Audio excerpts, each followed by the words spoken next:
So as you can see, I got the first coat just about roughed in.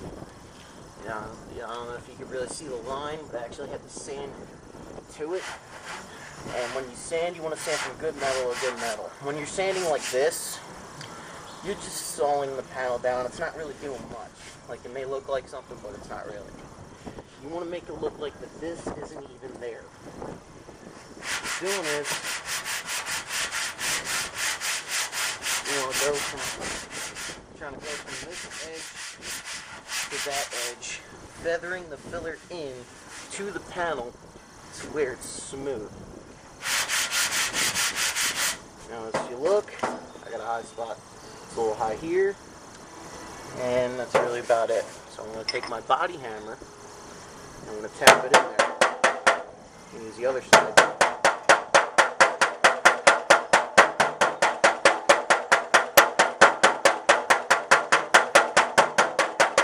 Make sure it's all knocked in.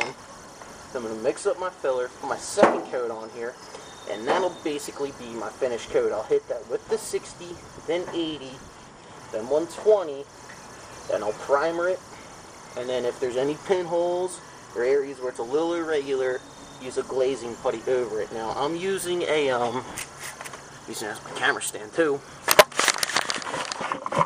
Evercoat's Durabuild Primer Surfacer. And it's basically, you know, just a high build primer. Fills in minor surface imperfections. You can't really read it because I've been pouring it. But, you know, it dries pretty quick. All you really need to do is reduce it with a little bit of lacquer thinner. And what it says here is, this is the mix ratio. It's 1 1/4 part of reducer to 1 part primer. And it tells you 2 to 3 wet coats, and it's got about 3 to 5 minutes between flash time, and it's ready to sand in about 15 minutes. And it says you want to sand from 220 to 320 grit, and then I guess you recoat it and then sand it again with 400 to 600 grit. Now you don't need to buy this. Now there's this other shit that I use in a rattle can. It's called SEM. It's an SEM brand. I can't remember what SEM stands for. And it's just regular high build primer surfacer. It's like shit you can use on this. Now, if I had it too, I would use an epoxy primer to seal the metal and the filler, so moisture doesn't soak into it, because this is a front fender. This is going to be hitting stones and shit, and when a stone hits the paint, it's going to go through the primer. Moisture's going to keep soaking through, soak into the Bondo, and then into the metal, and then it'll flake off and there'll be rust here and everything. And then I'll have to go back again and redo it. So I'd recommend you spray it with a epoxy primer, then your surfacer, and you put about 2 to 3 coats in light to medium, and you dry sand that with 220, 320, then another coat, and then you sand it with 4 to 600, you know, and then you're ready for your base coat. So I'm gonna put my second coat on this, and I'll be back. You'll see me sanding the second coat, getting all shaped and ready.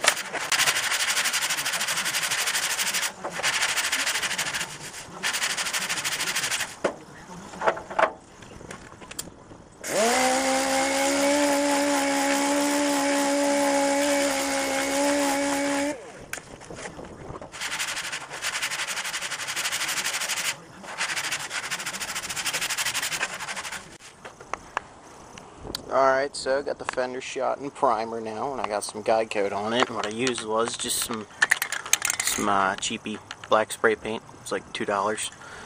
And, well, it's going to sand off anyway, so there you have it. There's the fender and a finished coat of primer, and I did this in about a couple hours time. So, as you can see, if a 18-year-old kid can do this, then you can. So, we got a lot finished today. Managed to show you how to hammer a dolly out your own dent, sling mud, shape mud. I didn't get a chance to spray primer because I only got a little bit of time in this video. I got to get a memory card. So there you guys go. You know, have a great day. Enjoy this warm weather. Keep yourself cool with a Dr. Pepper. It isn't a cherry; it's just my regular kind. So thanks for watching. Have a good weekend or weekday, week, whenever you're watching.